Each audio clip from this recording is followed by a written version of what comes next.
understand at a young age. And the word is called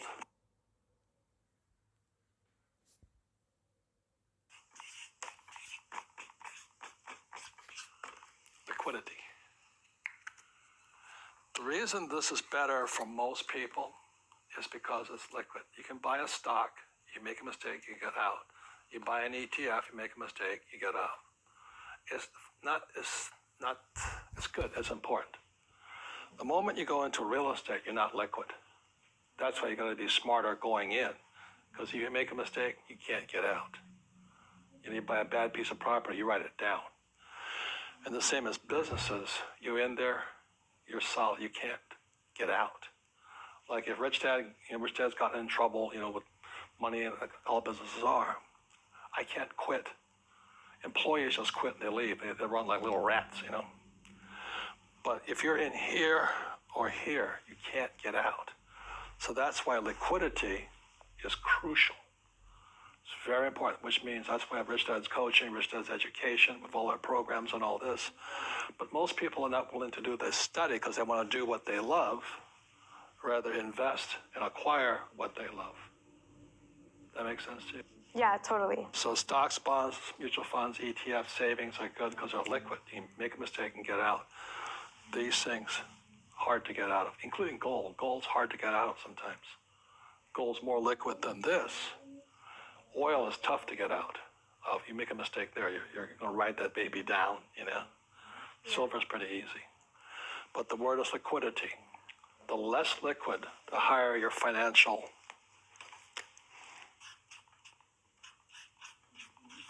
IQ. You've got to be so much smarter. And most people, they have it.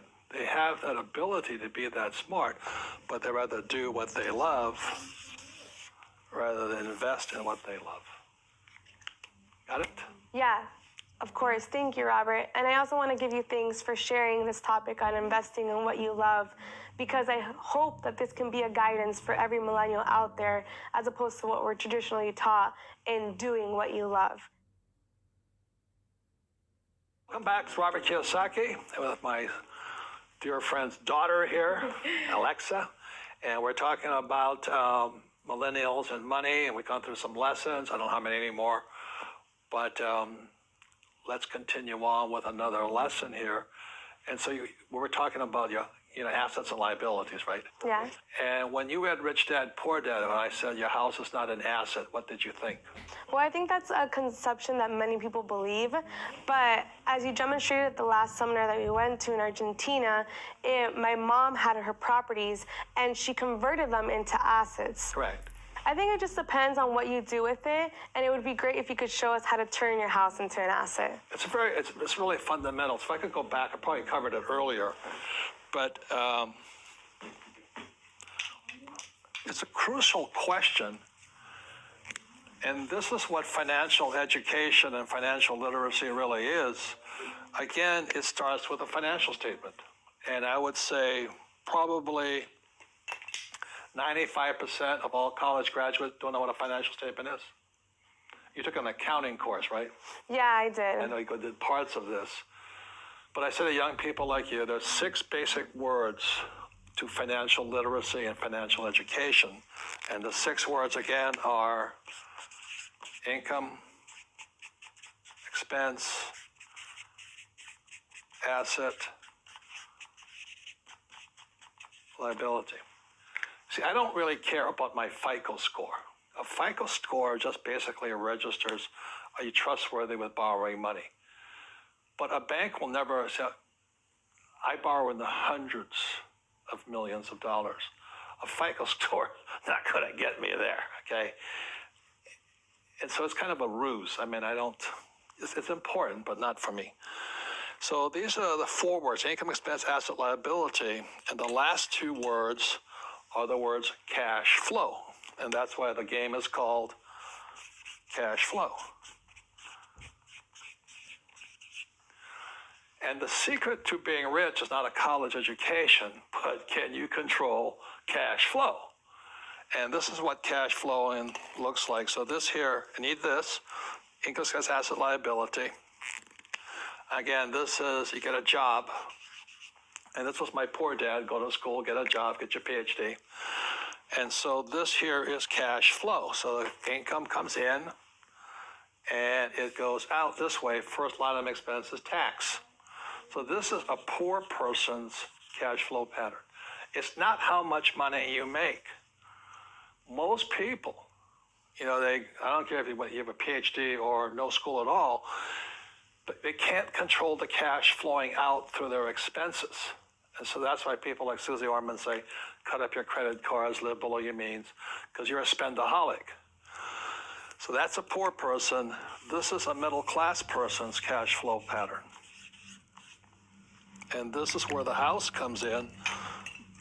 First thing, most kids do when they get the pay raise or that, they buy themselves a bigger house. Oh, my house is an asset. Now, who tells you that? Your real estate agent, of course. Yeah.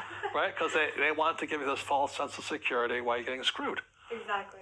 But when you look at what happens with a house, a personal residence, something I live in, the money comes in and goes out, and this is middle class, but it also goes out through a mortgage payments. Oh, but I don't have a mortgage. You still have taxes. You still, Hawaii just raised the property taxes on me, which is probably what I'm going to sell. I'm going to get out of Hawaii.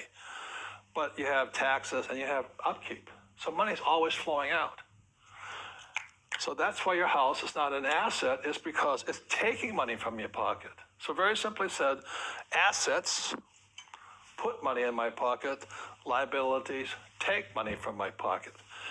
And then this here is, so I'm not saying don't buy a house, but here is a house. And I started when I was 25, bought my first house, and it was an apartment, it was an investment property. I didn't live in it, I rented it out, and it put money in my pocket. So very simple, the definition of asset and liability is not the house or this, it's cash flow. Where is the cash flowing? So as a young person, and to all millennials, or if you're old, financial intelligence is the ability to control cash flow. And that's what they don't teach you at school. They tell you to go to school, get a job.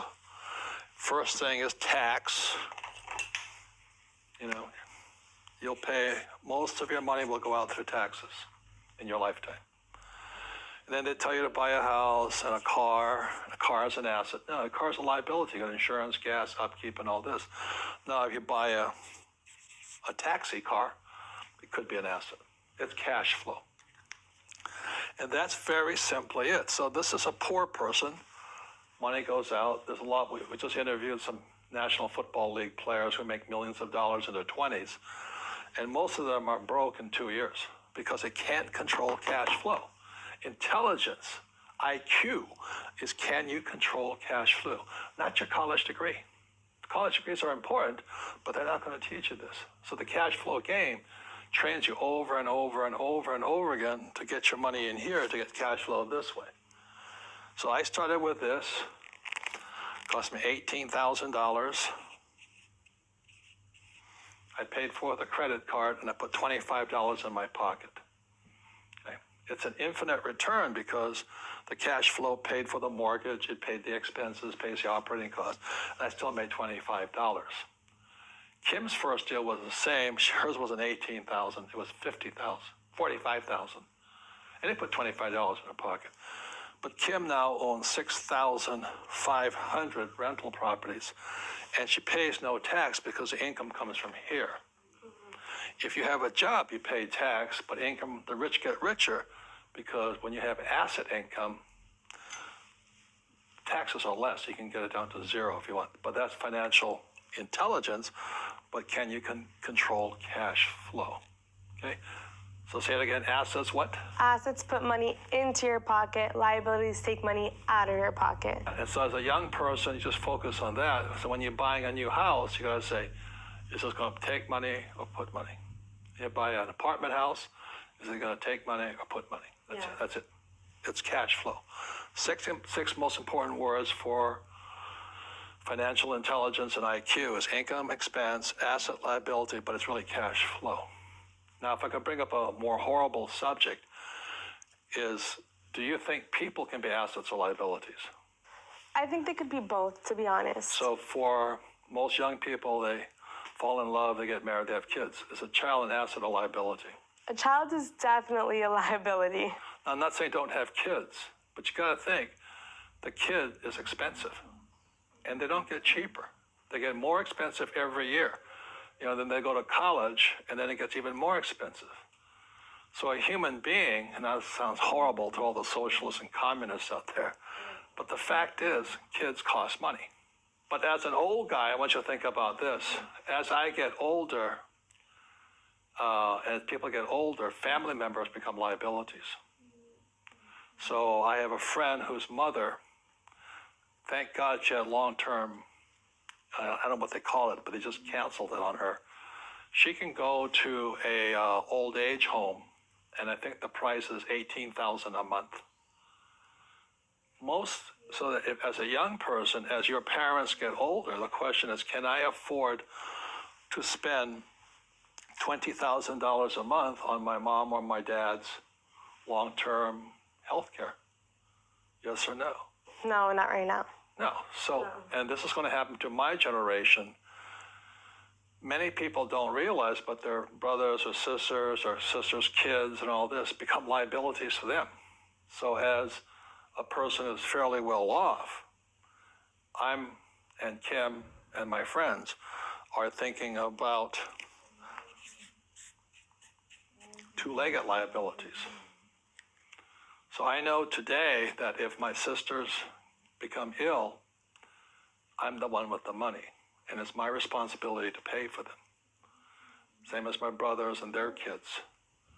So these are things that people don't think about a lot of times, is what happens not only as they grow up, but what happens as they age. Statistics show the average person, like my generation, let's have $1 million. 80% of that $1 million will be gone in the last 2 years of life, because medical expenses go through the roof. And today, insurance companies are canceling, I forget the name of it, but my friend's mother, it was just canceled. So he doesn't have $18,000 a month. So he had to bring his mother into his house and, create another room and all this. He said, well, I love her, which he does, but she's a big liability. And all he had was savings. So the savings are being depleted going out this way. Okay, so with your question about houses and people, but people are assets and liabilities. For most people with our favorite subject, a 401k is an asset or liability. From what I've learned from you, it's definitely a liability. Or an IRA or a pension, because it's always going out this way. There's no guarantee it'll be there. So this is the basic of financial intelligence, financial literacy, stuff like this. Another thing about people is you have a bad advisor, like a bad financial planner or a crook, or a business partner that's a crook, a wife that's a crook and all that. There could be human liabilities. I have two friends right now who just joined the $1 Million Club. And they married beautiful women, got divorced, and the woman is now costing $1 million a year in alimony.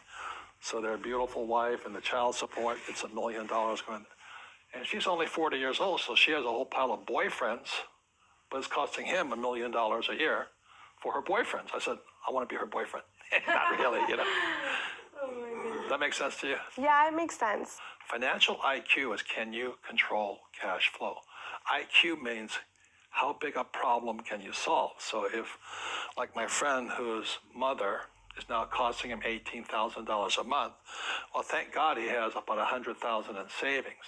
But in 1 year, it's gone. Yeah. That's not high IQ. But for myself, $18,000 a month, I can go make that much cash flow pretty easily. Yeah. Okay. So when you're like in your 20s, there's something, well, how am I going to make, let's say, by the time you're probably $100,000 a month to take care of my parents? Because like it or not, it's cash flow and they become liabilities. And the problem is getting worse because the bond markets are not providing income. So many insurance companies have to renege on their promises to provide the cash flow to take care of our loved ones. The same as medical. Wow.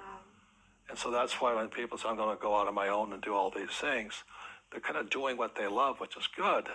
But they've really got to think about how many liabilities do they have. It's not just your rent, it's your family. And so for me and for Kim, we have family members, but they're liabilities. So that's why we stay over here. Hopefully nothing will go wrong. But if one of my sisters got ill and she needs $100,000 a month, at least I can provide it. Yeah. Otherwise, they go indigent, whatever they call it. Okay. Yeah. Any other comments or questions? No, thank you for sharing so much about this content and all this information that's going to be super valuable for all my friends and all the millennials out there just like me. So I have two friends who are now in the $1 Million a Year Club. It doesn't mean they're making $1 million. It's their wives are taking $1 million a year out of their pocket and their kids and all this. And I go, you should have thought about that 20 years ago. But you don't, because you're in love and you're going to have kids and going to make it together. Mm-hmm. But your parents are great role models. So once again, the 6 words you have to know and be masters of: income, expense, asset, liability, cash flow. You can control cash flow. That's financial intelligence, financial IQ, and financial literacy. Okay? Okay. Thank you. With Robert Kiyosaki, we're into the next millennial money lesson, or money and millennial lesson. Here with Alexandra Gonzalez and Robert Kiyosaki. And I think this is what our schools should teach you. Instead of go to school, get a job, and get out of debt. Are you nuts? And save money. Are you nuts? It's crazy. And pay your taxes. Are you nuts? It's crazy, because the rich don't pay taxes, or they pay less taxes. So this is part of what you need to decide now, because if you keep doing what you're doing, you'll keep paying more taxes. Exactly. You'll make more money and pay more taxes. Not smart. So anyway, so this is a continuation of why the rich don't work for money, but what do they work for? And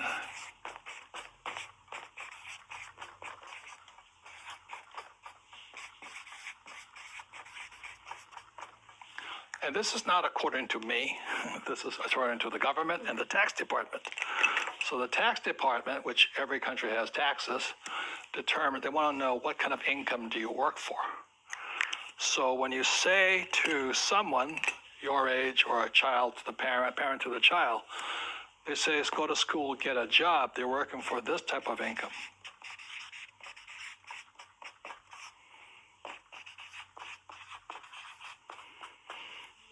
Earned income, as you can see from this diagram here, this is earned income here. And the first thing you pay is the highest taxes, because you worked for money.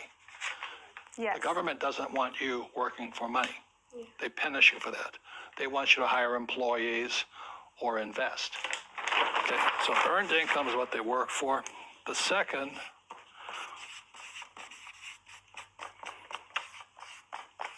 is portfolio income. It's also called capital gains. So if I buy a house for, let's say, $100,000, I sell it for $200,000. The $100,000 is capital gains.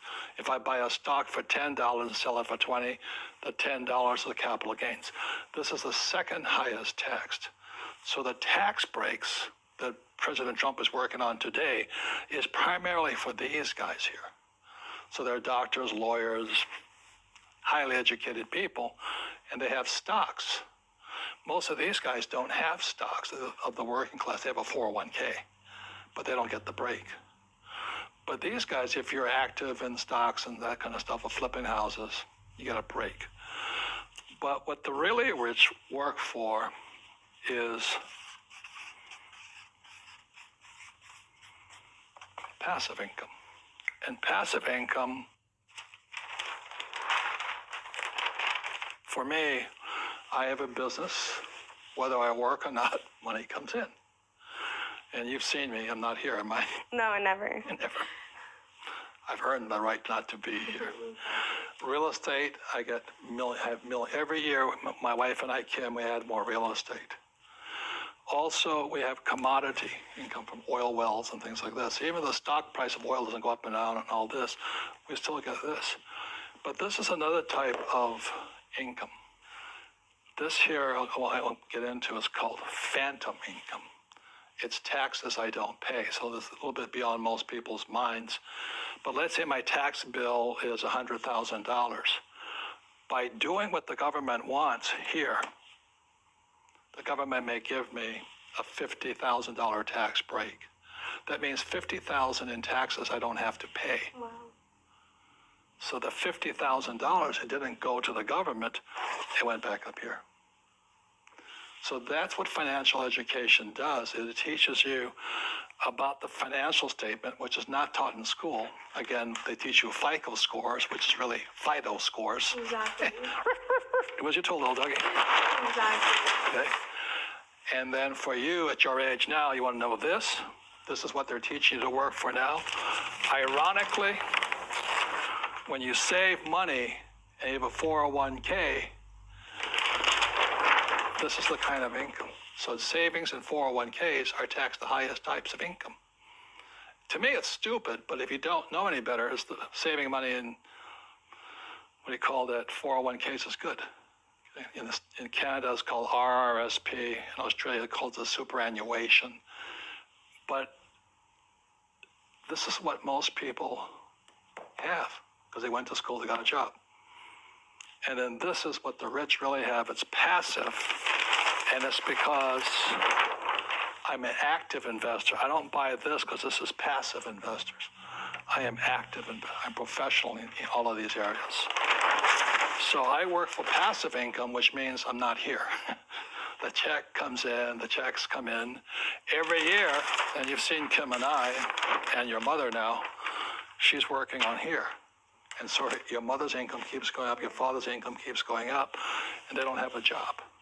That's what they ded, right? Yes. Yeah. So any comments on this? So like you said, our entire life we're taught to work for earned income as opposed to passive income and portfolio income.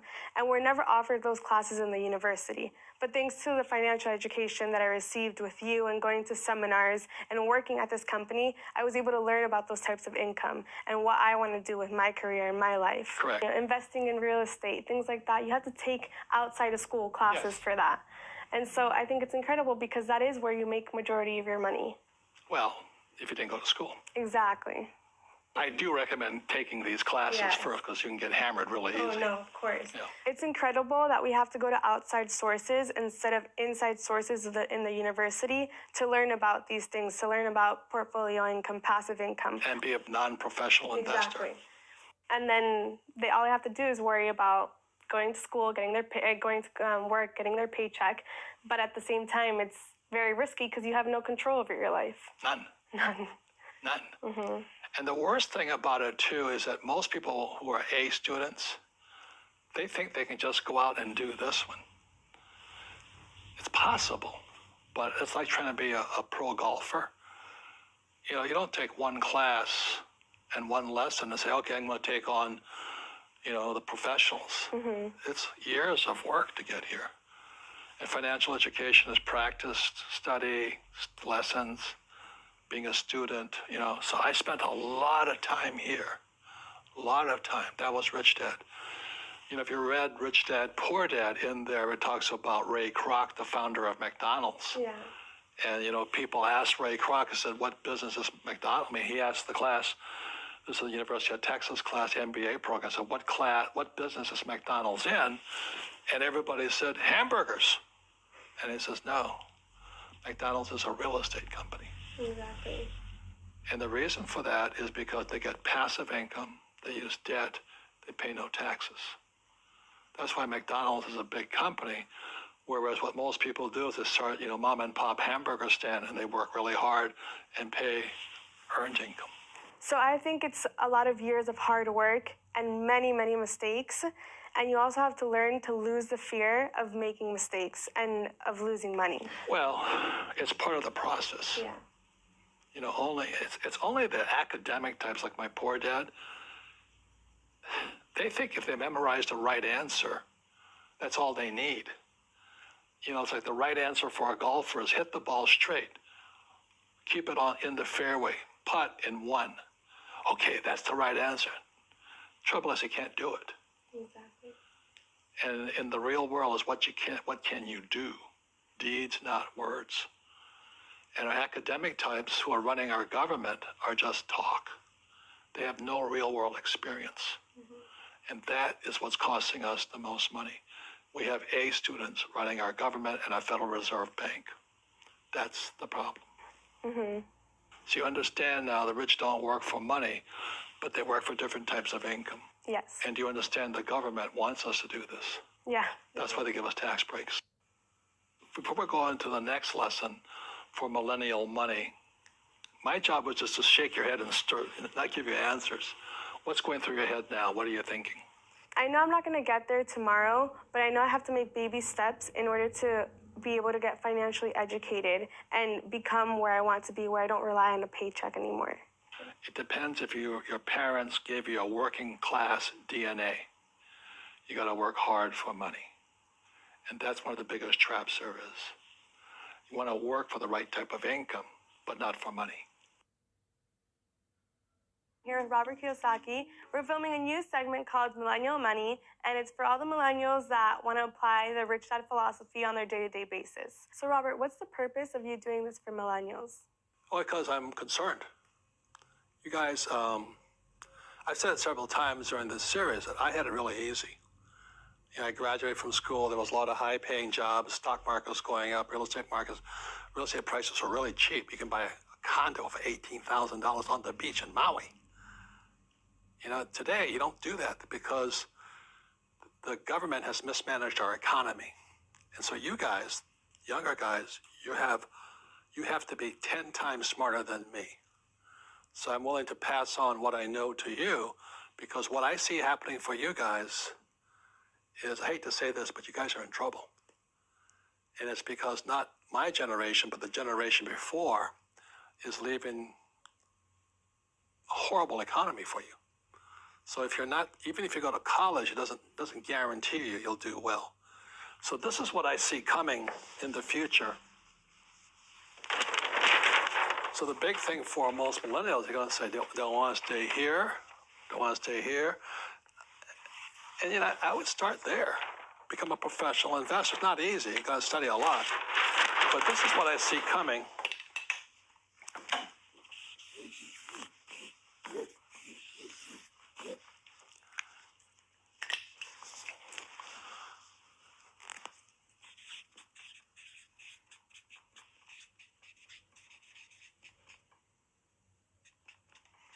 Okay, financial statement. It's the balance sheet.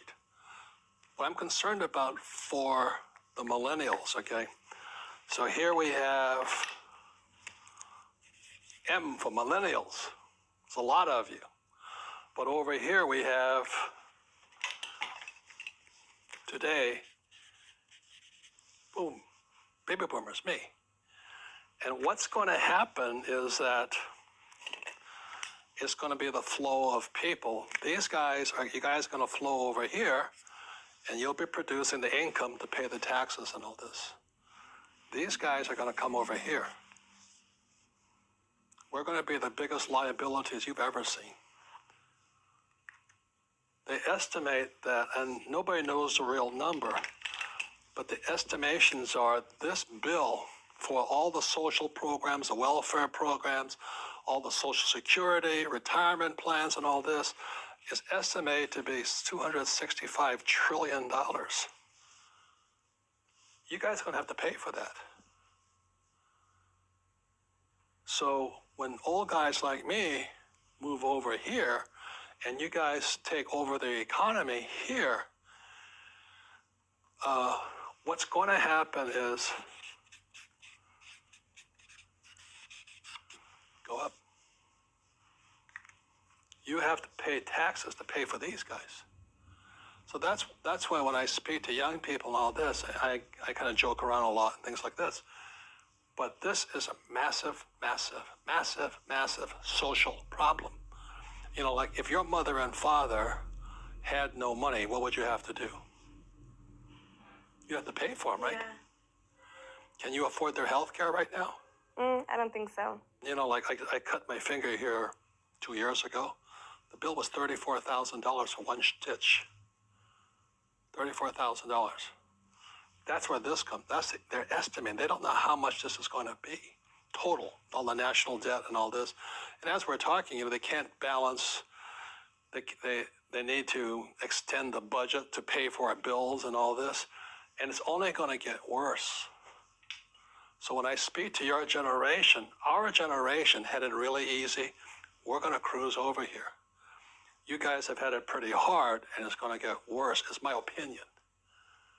So that's why the idea of go to school, get a job, work hard, save money, get out of debt, put in a 401k.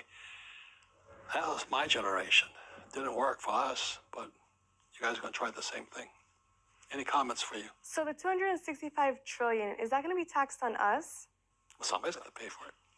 See, what they say the national debt is like 22 trillion or something like that. It's not. It's when this is called off-balance. This is off-balance sheet. When they say off-balance sheet accounting, this is not registered here.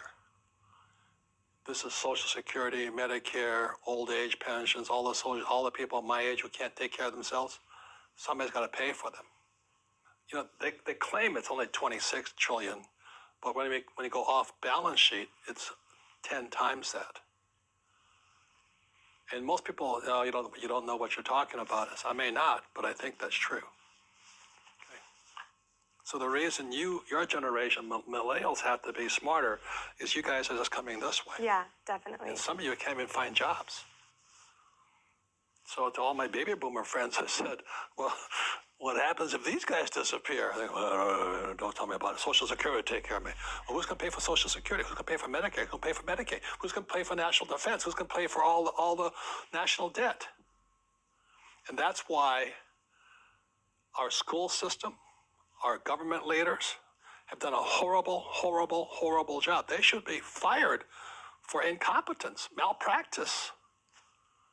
So that's why the Rich Dad Company was started, 20-something years ago, this is basic education on the B and the I side. ENSs don't need this, but you guys do.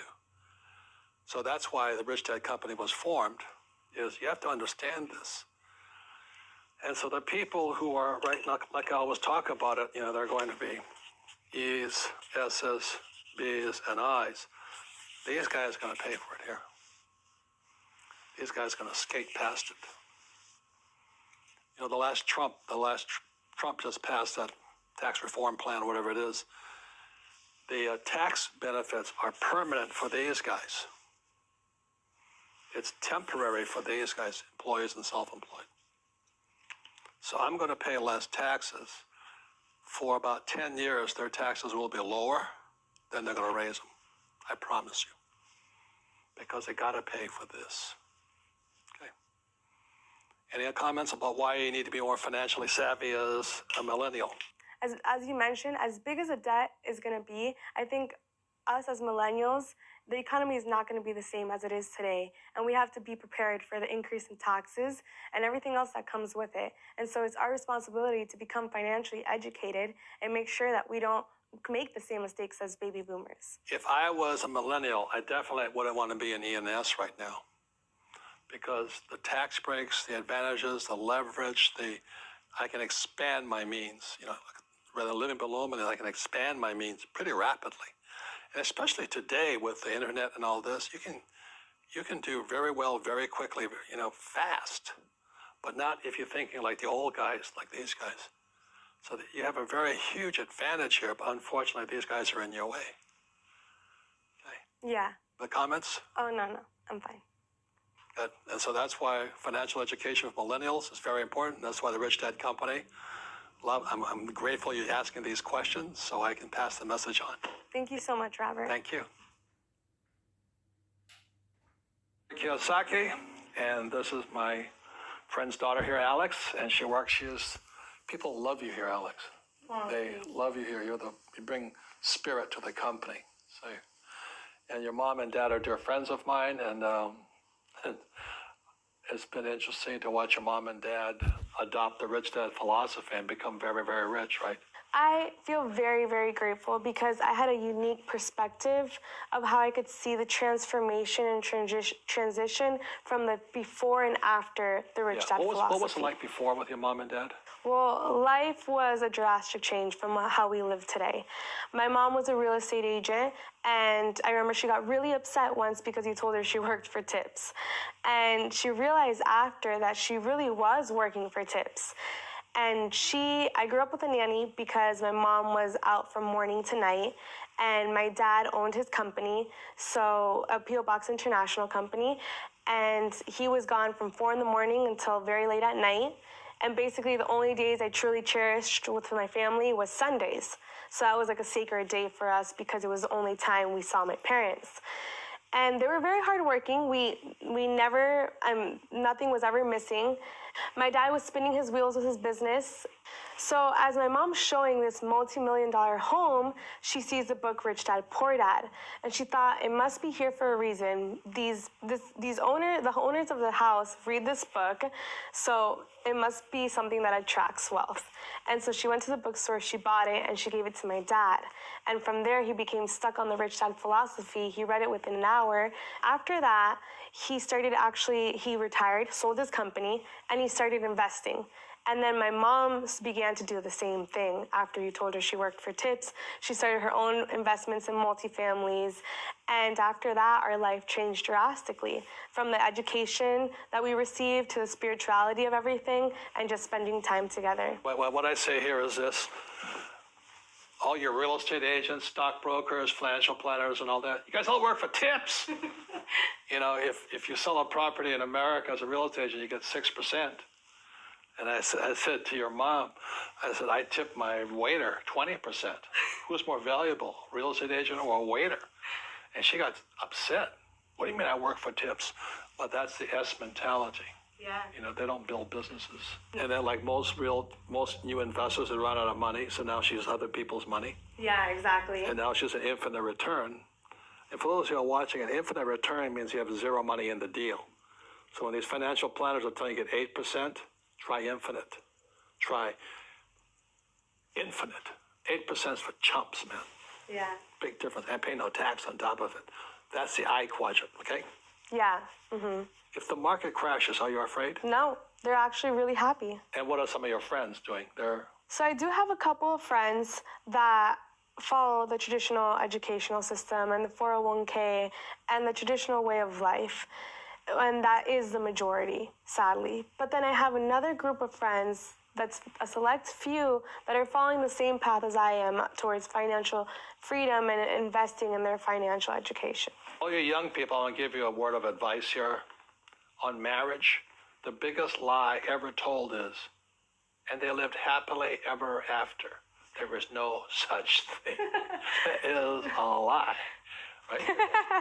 No, I don't know about that, Robert. The easiest thing is get a job, climb the corporate ladder, and invest in a 401k. Yeah. That's where most people are at, and they go and they watch football or play golf on weekends. Yeah. That's their choice. I mean, it's a good life. Mm-hmm. It's not my game, though.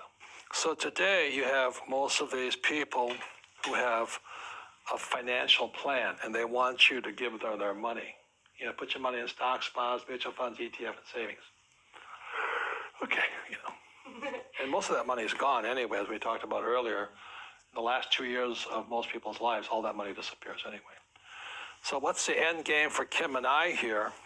And for Kim and I, our end game is the end financial plan is this money goes into what's called a CRT, a charitable remainder trust.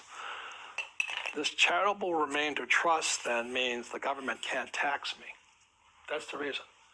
And, you know, and you got to study taxes. The only people that pay taxes are these people here because they're not doing what the government wants.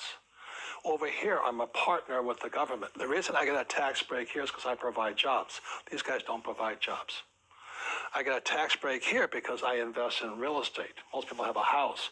I have thousands of houses, and we provide housing. I provide oil, you know, so I get the tax breaks because the government's my partner. If you go to school and get a job over here, you will pay this tax. And you should, because you're not doing what the government wants. I do what the government wants. So at the end of our lives here, we're going to put it here into a CRT. And the goal is the government can't tax that money. And it goes out, and for Kim and I,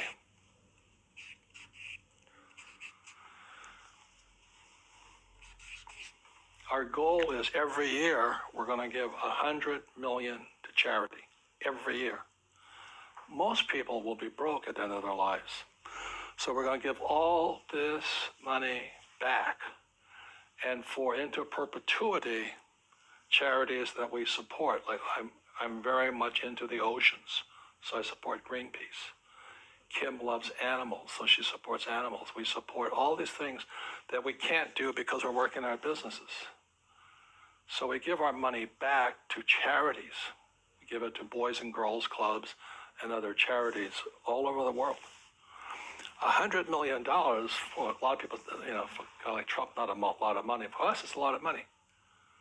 So $100 million a year is our goal. Today, we're probably, if I died and Kim died today, it would probably be $25 million a year. But I have probably another 10 years, 20 years to live. So this is the ultimate goal. Kim has probably another 30 years. So can we make this? Most likely. And if we don't make it, we're still at 25 million today. But that's the end game here. We just give it back. And because we give it back, the government doesn't tax us. That's why I love the tax law. That's why we have Tom Wheelwright, who wrote the book Tax-Free Wealth and all this. So the reason we study so hard is so we can just give it back, but most of these people can't do that. And that's why the government gives us tax breaks. $100 million is a lot of money. I know most people that's nothing, but that's a lot of money. That means we have to have several billion in assets to do that. And we're close. That's the game, to give it back and pay no tax and get rich and have fun. Yeah. Any comments on that? I think a lot of wealthy people get a bad reputation, and it's because people have this misconception that the rich are greedy. But in reality, you're leaving behind a legacy. You have money being donated even after you pass, and on top of that, you give seminars to teach financial education when you don't need to do that. So I think it is a legacy that you're leaving behind, and the only greedy are the poor because they have nothing to give, nothing to provide for others. Well, what happens is when a person dies, the government takes it. In legal terms, it's called probate. So let's say you have $1 million, they take it, and they spend it. Yeah. I don't want the government to spend my money. Okay. So I'll get this money, and I can say, I want for 10 years, 20 years, 100 years, I want these charities or these types of charities to get my money. So the government doesn't care as long as I'm donating it back. So I'm not being greedy, I'm just taking control of my money, my cash flow. Again, cash flow is the word. So my cash flows back to charities forever, from the grave. I'm lying in my grave going, oh, I hope they spend that money well, So I think it has a lot to do with your being and your purpose in life. Both you and Kim have a strong mission as to why you pursue everything you do. Right. So we all join together as a team here to serve God's purpose. The same thing when I donate to Boys and Girls Clubs or to Greenpeace or to Panthera, which is an organization that saves lions and tigers and all that, That's my purpose, to give back. And if you do that, government will give you tax breaks. And people who are greedy pay taxes. That's the difference. Yeah.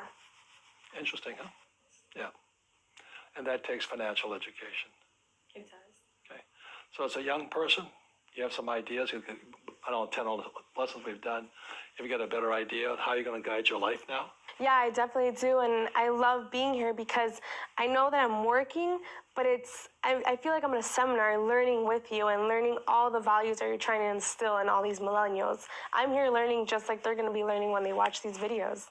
So anyway, for those who are watching Millennial Money, thank you. We'll probably do a few more as things change because the economy is changing. Yeah. And we'll do more of it. But those are kind of the basics. It's a way, as a young person, you can steer your life in probably more options to your life than just climbing the corporate ladder and putting your money in a 401k. There's nothing wrong with that, but it's boring. It's boring. So I want to thank Alex because we started the Rich Dad in 1997, and you were born in.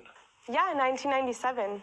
So she was born when Kim and I founded this company, and it's very impressive to have you working with us. You are the spirit of the company now, and you will carry on the spirit for years and years to come. So thank you for being part of our team. Thank you, Robert, for giving me this amazing opportunity and learning from you hand by hand, and also being able to give this message to the millennials. Robert Kiyosaki, and we're here for another exciting and important and financial education. Money for millennials, or millennials and their money. Because as you and I know, our school teaches us this about money. Yeah. And it really kind of screws people up because they go out of school and they start doing the thing we talked about, go to school and get a job, right? Yeah. So that was the first two lessons. So we have Alexandra here. She is a daughter of our dear friends, Fernando and Cecilia Gonzalez. And Alexandra was born the same year that Rich Dad was born. Yeah.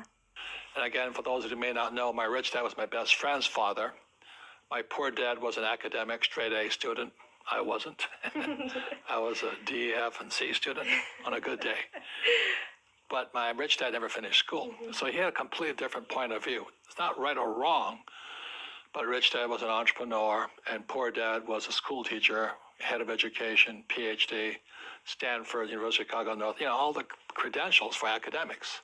So at the age of 9 in Hilo, Hawaii, my rich dad started teaching me because I asked the question of my teacher, my fourth grade teacher, said, "What do we learn about money?" I said, "Well, we don't teach you about money." And I thought that was really stupid. Why go to school, get a job, but know nothing about money? So with that, this was his lesson number 1, and the rich don't work for money. So when I show you that, what goes through your head? Because I already know your philosophy, it makes a lot of sense to me. But for somebody watching this for the first time, it doesn't make sense, right? Yeah, it doesn't make sense. Because you go to school to get a job so you can work for money, right? That's the purpose of life, yeah. Right. To be a slave for money. Exactly. And work for idiots like me. Exactly. But anyway, my way of teaching is to first put doubt in your brain to challenge your belief systems. And then maybe you can choose new beliefs or keep up with old beliefs, right? So when you think about working for money, what comes through your head? I think about the time that I worked at the bank, and I was working paycheck to paycheck, and I wasn't exposed to the financial education that you provide me with. And so it was kind of sad that I couldn't afford the things that I wanted to do, and I was just in this cycle of paying my bills and going to work, and Correct. That's it. Do you have friends who haven't found the good job even though they went to school?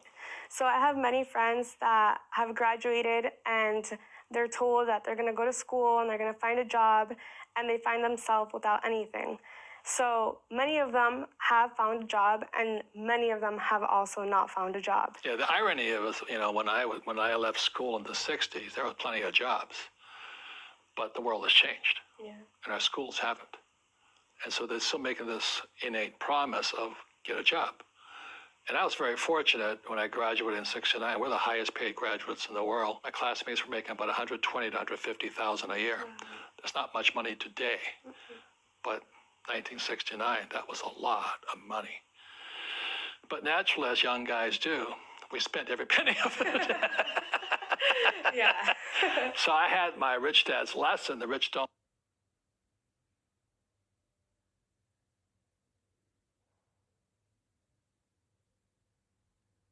For the rest of the millennial lessons, it's really going to be on this theme here, because financial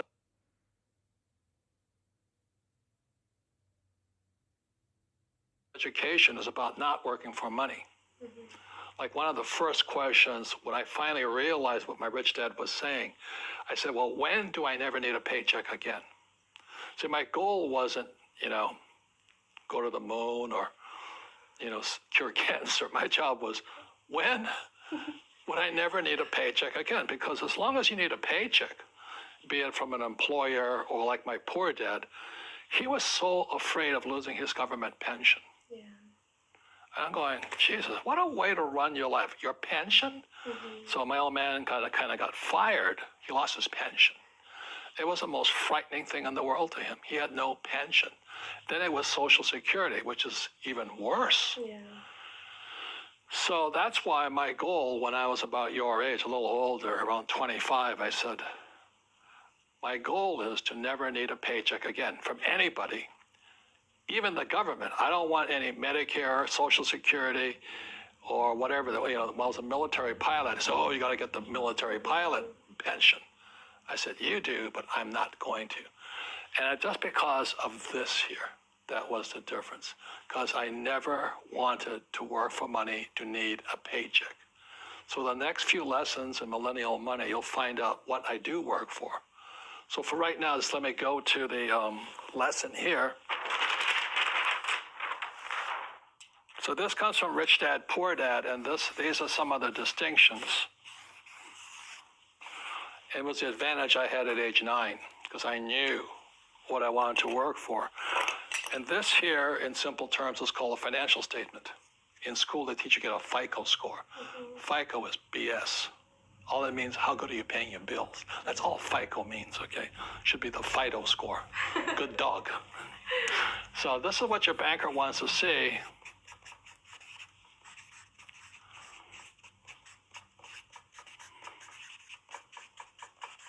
So when I was 9 years old, playing Monopoly with my rich dad, this is the lesson that's not included in Monopoly, but rich dad taught me.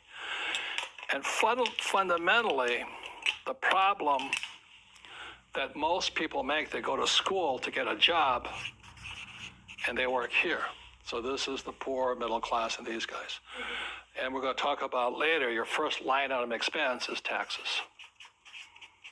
Just recently, President Trump said he had a tax cut. He didn't have a tax cut for these guys. As you know, the rules are always written for the rich, okay? I didn't make the rules. You can get angry at me, but these are the rules. The rich make the rules, the golden rule. He who has a gold makes the rules. Yeah. So the tax cut went to people here. That's where it goes to. You'll learn more about this later on. But this is what I work for. So what I work for, number one, is I'm an entrepreneur. I want businesses. I have multiple businesses. And I don't work in them, as you know, because you work here. You never see me, do you? No. Because I don't work for a paycheck. Exactly. Next is real estate. And real estate is good for many things which we'll go into. But number one is debt. I use a lot of debt to buy real estate, and I pay no taxes. That's the relationship there. The next is paper. And that's savings, stocks, bonds, mutual funds, ETFs, and that stuff. I don't have any of that stuff. I don't save money. I don't have any of that. But this is what most people have: go to school, get a job, get a 401k, and save money. Loser. Okay. I'm doing that just to upset you guys, because maybe you'll start to think. Because I didn't make the rules. I'm just telling you these are the rules. These people pay the highest taxes, and they work the hardest. And the last are commodities. 4 different asset classes. So commodities are, number one is gold, silver, oil, land, water, food.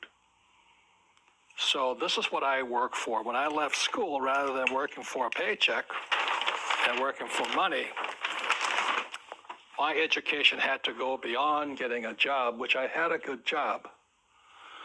But I now had to start, when I left school, about your age, the thing I focused on first actually was commodities. So back in 1972, I started buying gold. And it was illegal for Americans to own gold. You can imagine that. Wow. Back in 72. Today you have Bitcoin. It's different, okay? Everything is changing so rapidly today. So I started with gold, but actually the next thing was actually oil, because I went to school to be a tanker officer driving ships for Standard Oil. So I understand oil. So my wife and I don't own Standard Oil or Chevron or Exxon. We own oil wells. Again, taxes. You get no tax breaks for owning paper oil, huge tax breaks for owning real oil. Yeah. And then I went into real estate. Why? Because I can use debt to buy real estate. And because I use debt, I pay no taxes. And then third, I started my business, my first real business. I had many businesses as a kid, but my first real business was a nylon and Velcro surfer wallet business. And I went worldwide right away. The trouble is I was an idiot, and the business went up, and the business came down. What kept me alive was this and this. Okay. So you may say, well, aren't you working for money? But we'll go into that next. I don't want what's called a paycheck. I want cash flow.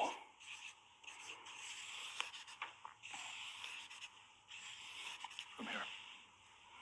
So that's what I mean by the rich don't work for money. You want cash flow that pays very little taxes, and I can use lots of debt over here. The average person who went to school, their biggest liability they have is student loans, of course. Yeah, of course, definitely. I mean, it's horrible what they do to you guys today. Yeah, student loan, which is the worst type of debt of all because you cannot declare bankruptcy on it. Then you get out and you try and buy a house, and you call it an asset when it's really a liability. Why? Because the cash is flowing that way. Your house costs you money you rent a house, still costs you money. Okay? Then you have to have a nice car. I had one of those. This. So the problem with most young people is they go to school to get that job, then a lot of them have student loan debt. Then they try and get married and buy a house, have a car, and then they have credit card debt. But they never have the chance to come over here. If they do any investing in America, it's a 401k, which I wouldn't touch with a 10-foot pole. Now, you should, but I don't, because I don't have to. Because I went to school for here, and people who don't go to school should be here. This is a 401k, IRA, ETFs, and that stuff, paper, savings. I don't touch that stuff, and we'll go into that later on, okay? So when I say rich don't work for money, I never wanted to be dependent on a paycheck, either from an employer or the government. I wanted to be a free human being. Any comments, any questions on this? Well, now I see it clearly because it's ironic how people were upset about Trump not paying taxes, but in reality, he would have to be a complete idiot if he paid taxes, especially when you were talking about your assets and how the government wants you to have these things. They want you to own homes and invest in properties. And so that's exactly what Trump was doing, and so he gets all the tax benefits from it. Correct. So many people come to this country because they want to live the American dream of buying their house, going to a job, working paycheck to paycheck, going to school, when in reality, that's a nightmare. And then what happens if they lose their job? They lose all security they were promised, and they lose everything, and they don't have anything to provide for their family either. So what is your brain? I mean, you're a very smart young lady, but now your brain is a think, right? Yeah. So the question is, when I talk to people about financial education, well, right now, we're going to talk about there's another issue is Bitcoin, the dollar, and gold. Which one is better? I love real estate, again, because it's debt. I use debt to buy real estate. And everybody else is saying get out of debt, right? I love debt. Yeah. Trump loves debt. He's a king of debt. I'm in debt about $600 million. The average person cannot pay for their credit card debt. Wow. That's how tragic it is. And he's educated. I'm talking about educated people. Yeah. Okay? And then this here, I get tax breaks because I have employees. This will be another subject going down with millennial money. But if you have a job, you're taxed. If you hire employees, they give you tax breaks. Look at right now, Amazon is looking for a new home. Every government wants to give them a home. Yeah. You know, please move to Indiana, please move to Canada. Why? Because they'll bring in employees, and employees pay the tax. Yeah. It's the same as Tesla. They got, I think, $50 billion or something from the state of Nevada because they bring in employees. So that's why when your teacher says you go to school, get a job, you say, I think I'll think a little bit differently this time. Now, you need a job in the interim, but you want a job for the experience. That's the difference. So the reason Rich Dad's lesson number one is rich don't work for money is I never want a paycheck. I want to use debt, and I don't want to pay tax. I pay some tax, but minimum tax. But I want to accumulate this so I have cash flow. Anything you want to say? Any questions on that? No, I'm happy because I can see both sides. I can see the employee side and the entrepreneur side. And thankfully, because I work in this company, I'm not forced to work a regular 9 to 5 job. I'm able to actually work on my own projects, and it's incentivized that we actually do become entrepreneurs. Our company encourages everybody to come here, right? Mm-hmm. So we don't have a 401k, do we? No. We don't have a retirement plan for you, do you? That keeps you motivated, right? Yeah, it does. Yeah. Mm-hmm. So what would you say to your friends or your fellow millennials about why the rich don't work for money? I would tell them that they really, truly need to educate themselves, because to work for money is completely ridiculous. While taxes are increasing and the inflation is increasing, it doesn't make any sense to be working from paycheck to paycheck. The rich don't work for money. The money works for them. Or being afraid of being fired. Yeah. Or losing your pension. Mm-hmm. Do you realize that's the biggest terror of most people? I might lose my pension too. Yeah, I mean, it's really sad that it's one of the biggest fears of everybody on a daily basis, whether they're going to get fired or not. And just seeing that my dad previously and my mother were both scared of not being able to support our family. And now, thankfully, because we followed your philosophy, we have all the freedom in the world. And your mother's a real estate agent. She's an investor and real estate agent. Yeah. And she can help you. Yeah, exactly. So both of them are my team. And the day tomorrow, if I do get fired, I have my properties to live off of here. So. And you do too good a job for us to fire you. But exactly. No, I work hard here. Are you afraid of being, if you make a mistake in this company, are you fired? No, mistakes are actually encouraged.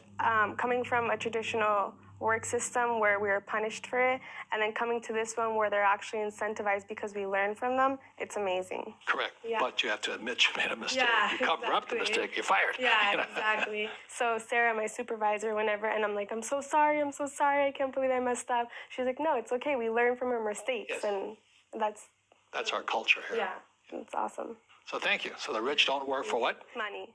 And for those of you at home, find a friend and discuss this. Thank you. Here with Alexandra, and we're doing another Millennial Money. And very excited about this program, so thank you for tuning in.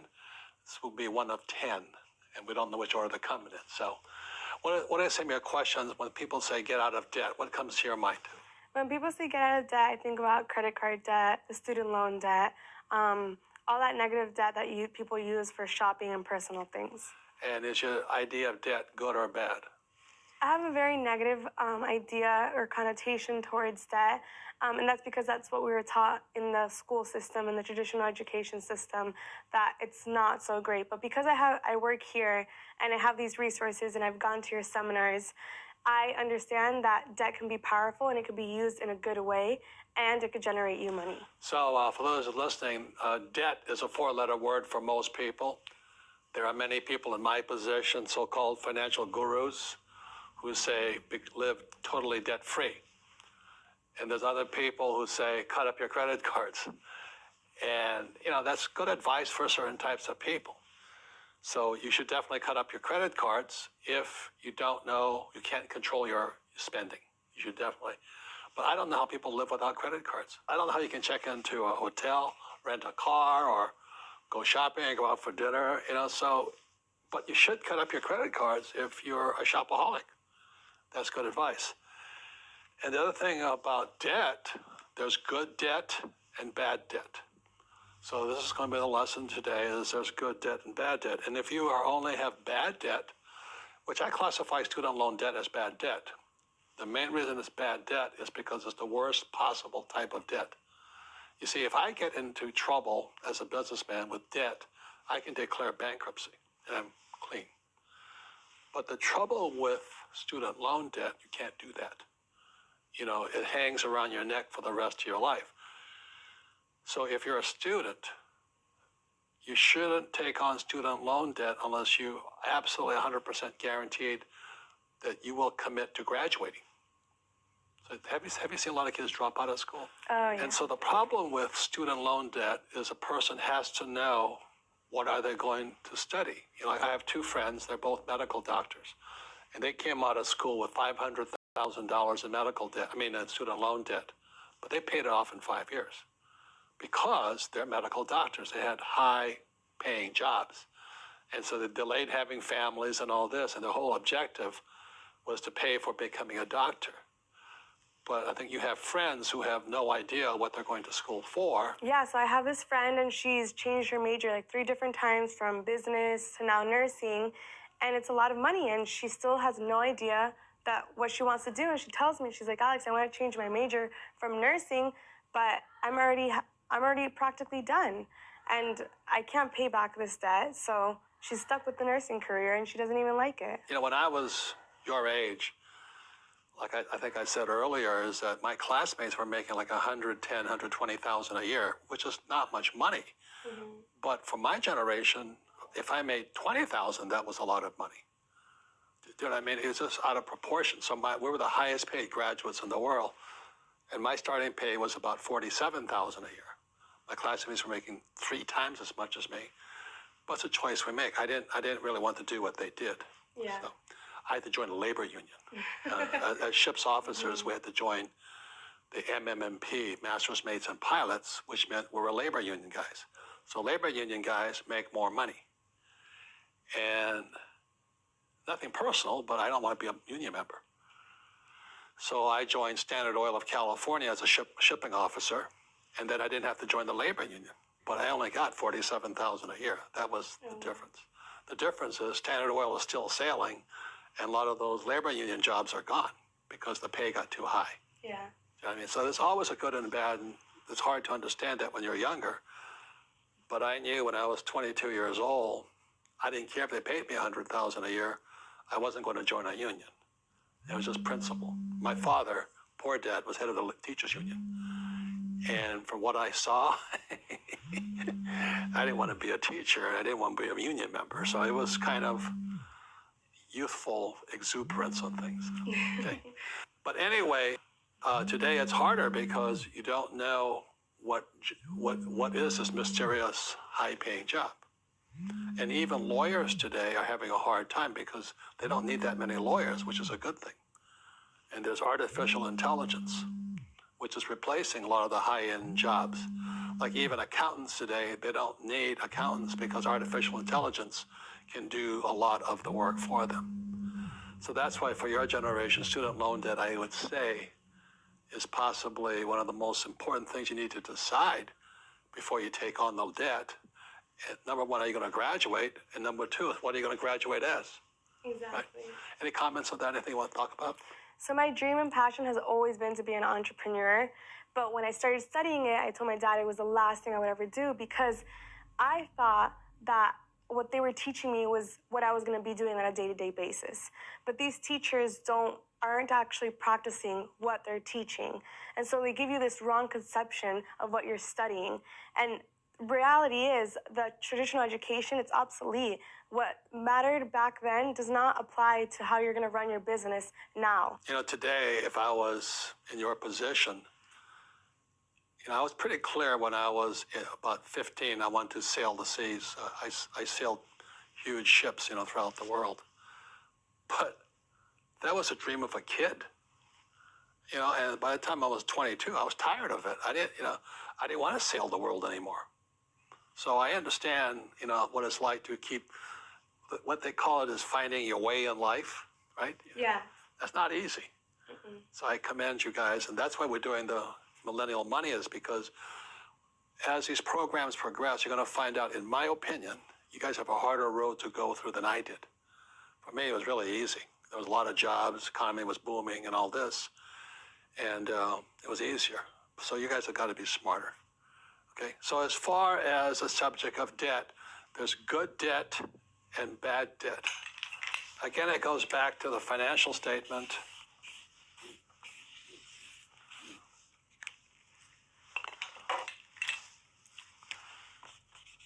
Income, expense, asset, liability. So debt falls in here. So let's say I'm going to buy, everybody says I'm going to buy a house. And everybody says my house is an asset. That's not true. Your house is a liability. I don't care if you have no debt on it or not. A house is a liability. Same as if you have a car.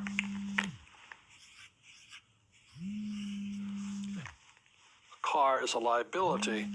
And the reason for that is, as we talked about earlier, the 6 words that are basics of financial education, financial intelligence: income, expense, asset, liability.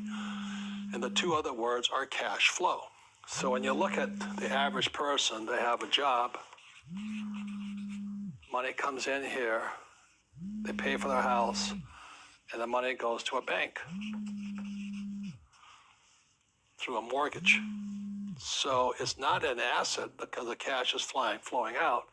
So it's a liability. So the definition of liability, does it take money from your pocket?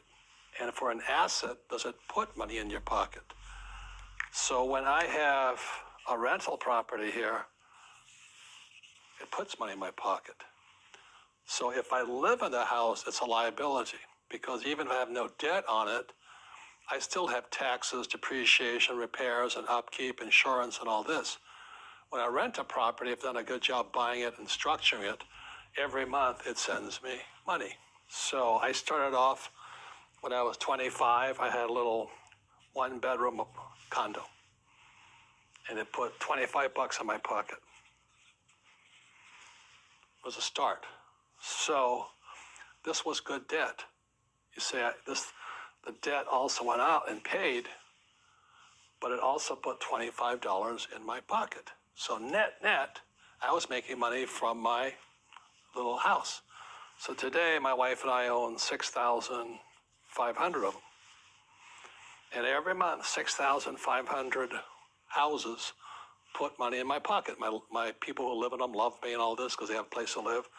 But all of this comes from debt. So they're 100% finance here. It's all debt. So this is good debt.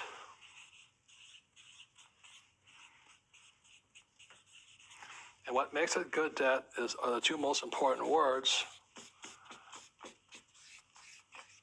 cash flow. Does that make sense to you? Yeah. Any comments on this? So numerous people my age actually think debt is horrible. And you just showed us a perfect example of cash flow and how debt can generate income. And many entrepreneurs use this formula to make money on a day-to-day basis. So what most people do is they have student loan debt, SL, and that debt is going out this way. You know, it doesn't put any money in your pocket. You can say, well, I have a job. Well, that's still you working for it. So I don't work for any of this money here. I do this job once, set the deal up. Every year I add more and more and more of it. I'm borrowing money from here. It's coming here and going this way. So the debt is putting money in my pocket, and bad debt is taking money from my pocket. So the problem is, if you're going to use debt, you've got to be much smarter than this person here. You've got to be very, very smart. That's why I took real estate classes when I was 25, and I've never stopped taking real estate classes. Because you buy a piece of real estate and you make a mistake, this turns into a liability. If I get the renter leaves the place, this goes here that fast, and the cash flows that way. It's going out of my pocket. So it has nothing to do with real estate. It has nothing to do with the car. It has to do with student loan. It has to do with these 2 words here. So good debt, again, is debt when I borrow for this and it puts money in my pocket. If I had a car and I borrowed money from it and somebody rented from me as an Uber driver or something, and it put money in my pocket, it would be an asset.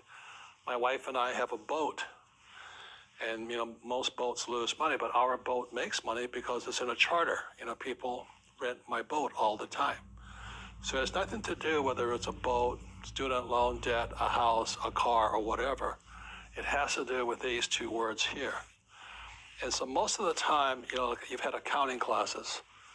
They don't talk much about this, do they? This is something they never mentioned to me in college. Why is that, you think? Like you mentioned before, there's people that are actually teaching students something that they don't apply in their daily life, something that they barely have knowledge about and they only learn through a textbook. But you've taken accounting classes, right? Yeah, exactly. I did.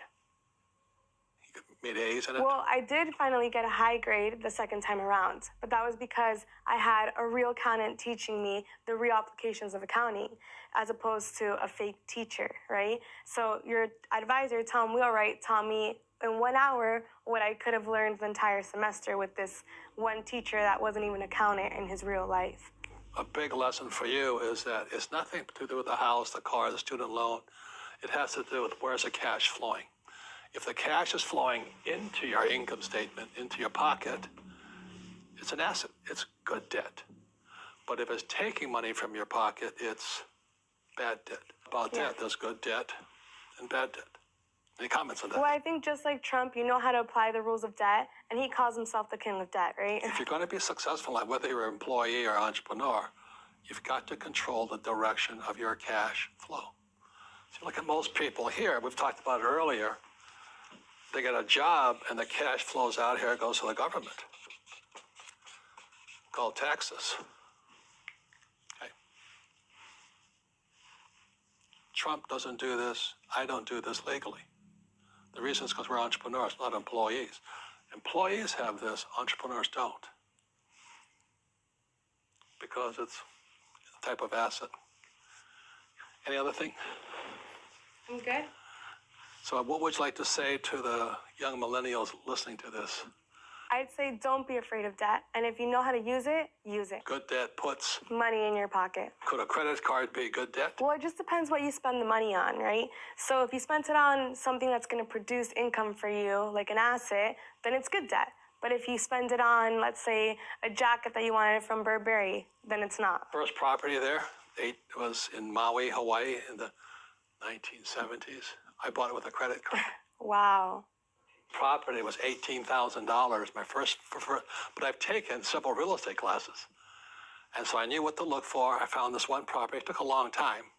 When I found it, I just broke out my credit card and bought it, and it put $25 in my pocket. It went from this little dinky little thing, this was years ago, $25. It was good debt. I wish I had never sold it.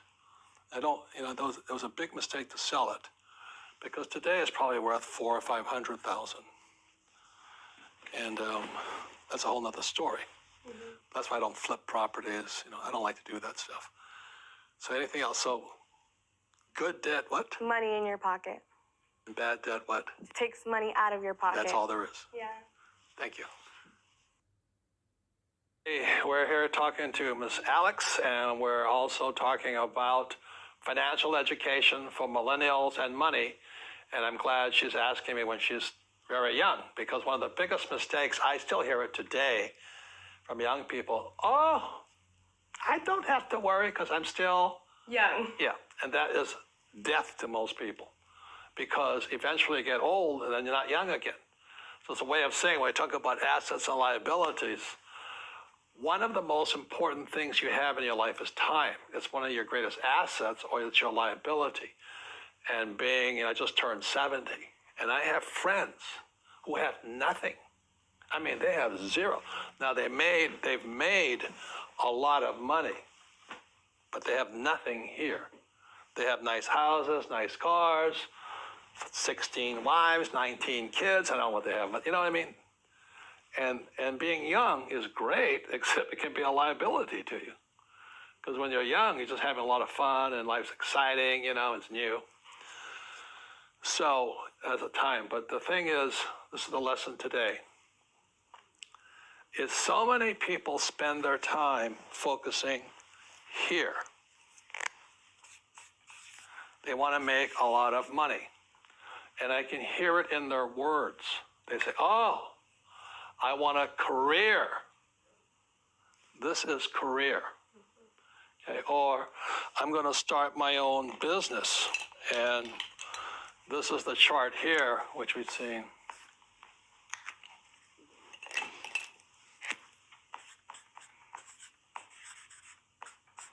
This is the cash flow quadrant, book number 2. E is employee. S is small business, self-employed, or a specialist like a doctor, a lawyer, a web designer. B is big business, 500 employees or more. And I is professional investor. So When I was your age, I knew I wanted to get here. This takes time. This is the hardest, you know. This is where the big mega bucks are. And Kim and I are here. And the money is massive. But it takes time to get there. The big mistake I see young people make is they focus here. And the words are, I want to do what I love.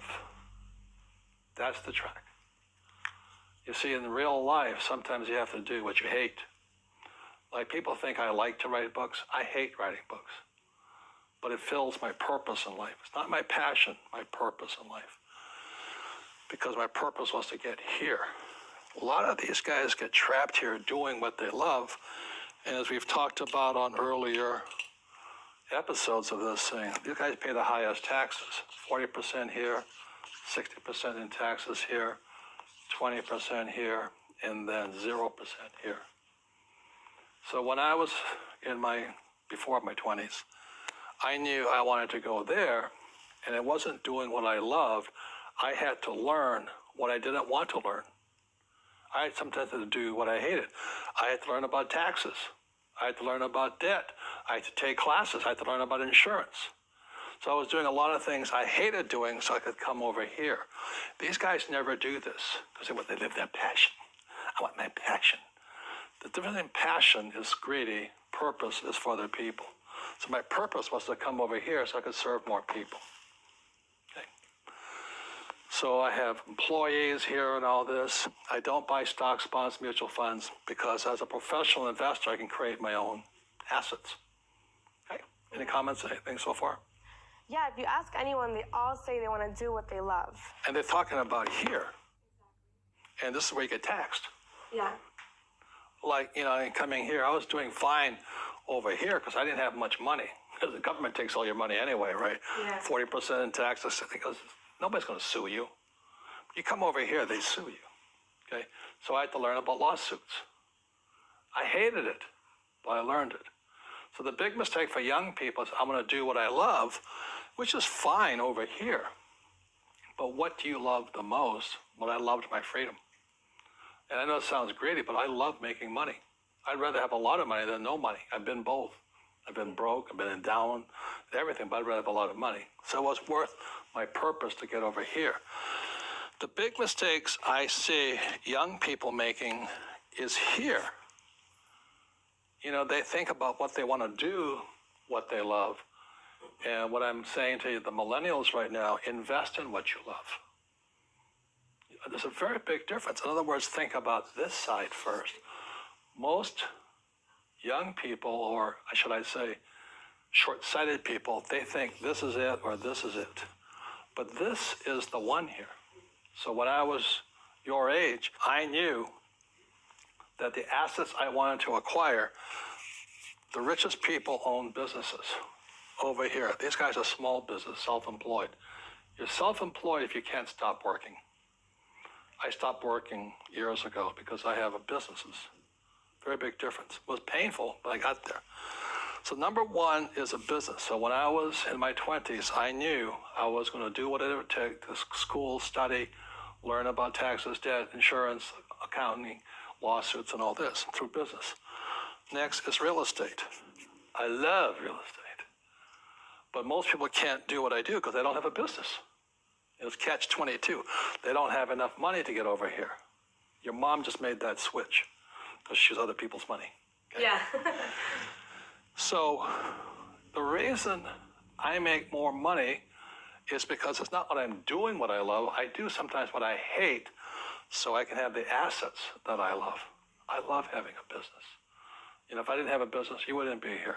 Darren wouldn't be here. I wouldn't have a CEO and president. I wouldn't have accountants. I wouldn't have attorneys.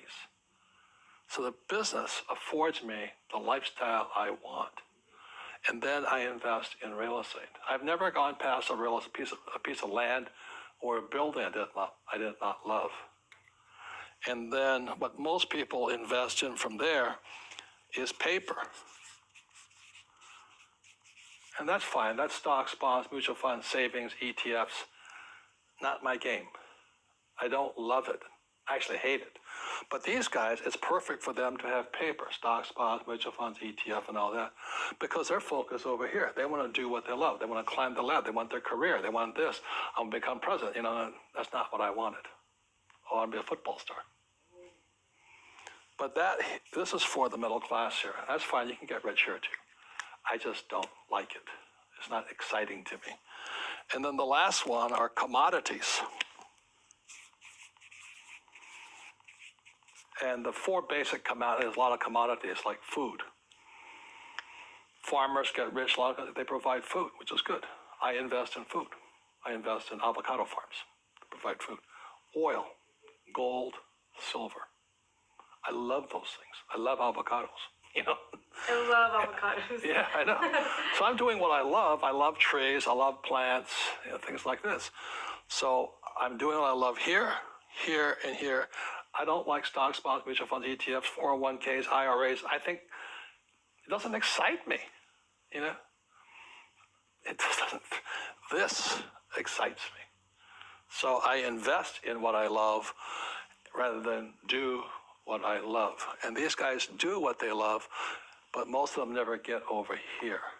And this is like Steve Jobs, Zuckerberg, Bezos of Amazon, and they have all the money in the world. That was my plan. Any comments, any questions on that? So as you mentioned, a lot of people are talking about how they want to do what they love, right? And I think you have a very valid point on investing in what you love. Because a lot of people, just to say that they're entrepreneurs or investing, they're investing in the whole Bitcoin outrage and the cryptocurrencies. And I felt like I wasn't actually pursuing what I loved, or I was falling off the wagon because I wasn't really interested in Bitcoin. But I realized that that's just not my thing. I'm not investing in what I love if I'm doing that in Bitcoin. What I want to do is invest in real estate. So I love looking at properties. I love looking at houses, fixer-uppers, and looking at the numbers. That's my passion. Maybe I got it from my mom, who knows, but Bitcoin isn't my thing.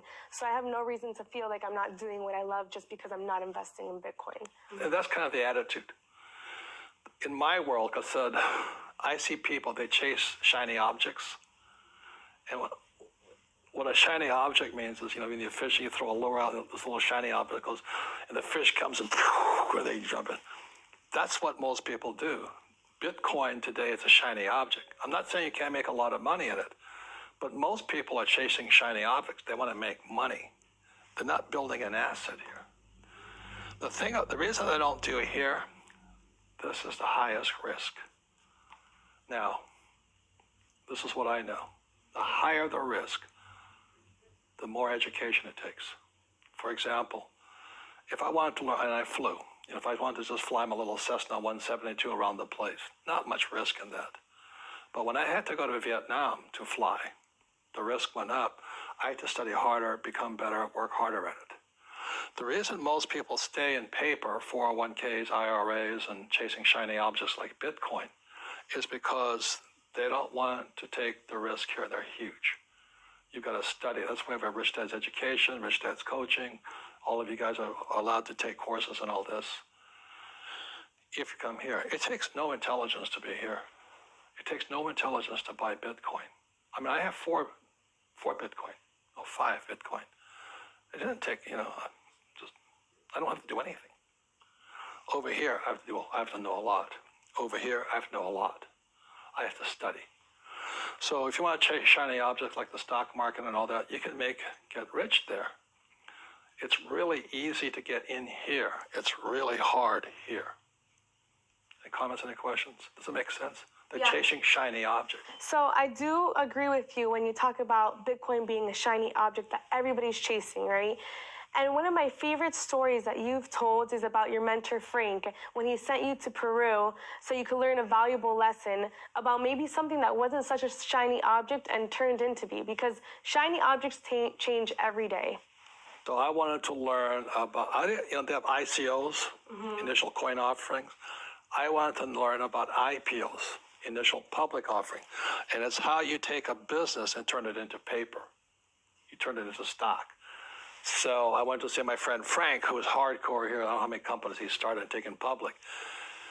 And I said, Frank, and he didn't know me from Adam. I said, I want to learn to do an IPO. And he goes, yeah, you and everybody else. He says, most guys don't have it. They don't have the guts. They don't have the determination. And they're wimps. I said, I want to learn. He says, how bad? This is up here in Scottsdale, Arizona. I said, badly. He says, okay, this is Wednesday. Be in Lima, Peru on Saturday. I went, on Saturday? And we were shooting our video for the cash flow game, you know. He says, how bad do you want it? I said, badly. He says, you meet my president in Lima. Frank never traveled. You meet my president in Lima, and I'll find out how bad you want it. So that was Wednesday. Wednesday night, I was on a plane to Lima, Peru. I had to pay full boat. I paid my own way. Most employees can't stand that because they don't have any money. I flew into Lima, Peru. I went to look at 3 gold mines, and with Frank's president. It was an experience and an education I would never have if I didn't show up. It cost me probably $15,000 to $20,000 just for airfare on that thing. I get back on Tuesday to talk to Frank, and I said, Frank, there's nothing there. He says, I could have told you that. So why'd you send me? I want to find how badly you want to learn. Just most people don't have it. They want a job, they want job security, they want a paycheck, they want a 401k. And that's why they don't get to come here. That's why they don't get to come over here. Nothing right or wrong, you know. I don't ever want to be here. I knew when I was your age I wanted to come here, but the higher the risk, the higher the returns, but also the higher dedication, education, and study you have to go through. So today, and I'm making millions and millions. I make more in a day than many people make in a lifetime. But it was worth it. Did I lose? Sometimes, yes, but it was worth it. You go to school here, you take no risk. That's why my poor dad was poor. He didn't like to make mistakes. Okay. I love that story, Robert. Thank you for sharing it. I'll leave you one last word that's very, very important for people to understand at a young age. And the word is called liquidity. The reason this is better for most people is because it's liquid. You can buy a stock, you make a mistake, you get out. You buy an ETF, you make a mistake, you get out. It's good, it's important. The moment you go into real estate, you're not liquid. That's why you got to be smarter going in, because if you make a mistake, you can't get out. You buy a bad piece of property, you write it down. And the same as businesses, you're in there, you're solid, you can't get out. Like if Rich Dad's gotten in trouble, with money, like all businesses are, I can't quit. Employees just quit and they leave. They run like little rats, But if you're in here or here, you can't get out. So that's why liquidity is crucial. It's very important, which means that's why Rich Dad's coaching, Rich Dad's education, with all our programs and all this. But most people are not willing to do this study because they want to do what they love, rather invest and acquire what they love. That makes sense to you? Yeah, totally. So stocks, bonds, mutual funds, ETF, savings are good because they're liquid. You can make a mistake and get out. These things, hard to get out of, including gold. Gold's hard to get out of sometimes. Gold's more liquid than this. Oil is tough to get out of. You make a mistake there, you're going to ride that baby down, Yeah. Silver's pretty easy. But the word is liquidity. The less liquid, the higher your financial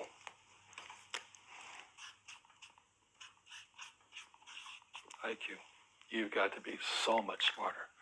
And most people, they have it. They have that ability to be that smart, but they rather do what they love rather than invest in what they love. Got it? Yeah, of course. Thank you, Robert. And I also want to give you thanks for sharing this topic on investing in what you love, because I hope that this can be a guidance for every millennial out there, as opposed to what we're traditionally taught in doing what you love. Welcome back. It's Robert Kiyosaki with my dear friend's daughter here, Alexa. And we're talking about millennials and money, and we've gone through some lessons. I don't know how many anymore, but let's continue on with another lesson here. And so we were talking about assets and liabilities, right? Yeah. And when you read Rich Dad, Poor Dad, when I said your house is not an asset, what did you think? Well, I think that's a conception that many people believe.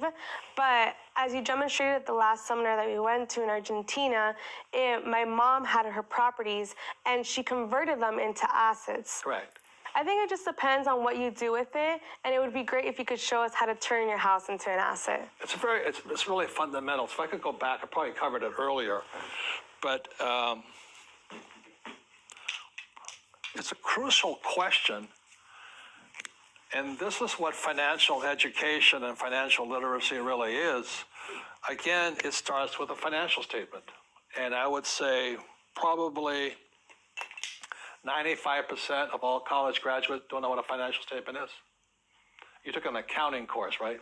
Yeah, I did. I know you did parts of this. But I say to young people like you, there's 6 basic words to financial literacy and financial education. And the 6 words, again, are income, expense, asset, liability. See, I don't really care about my FICO score. A FICO score just basically registers, are you trustworthy with borrowing money? But a bank will never say, I borrow in the hundreds of millions of dollars. A FICO score not going to get me there, okay? And so it's kind of a ruse. I mean, it's important, but not for me. So these are the 4 words, income, expense, asset, liability. And the last 2 words are the words cash flow. And that's why the game is called cash flow. And the secret to being rich is not a college education, but can you control cash flow? And this is what cash flow looks like. So this here, I need this, income, expense, asset, liability.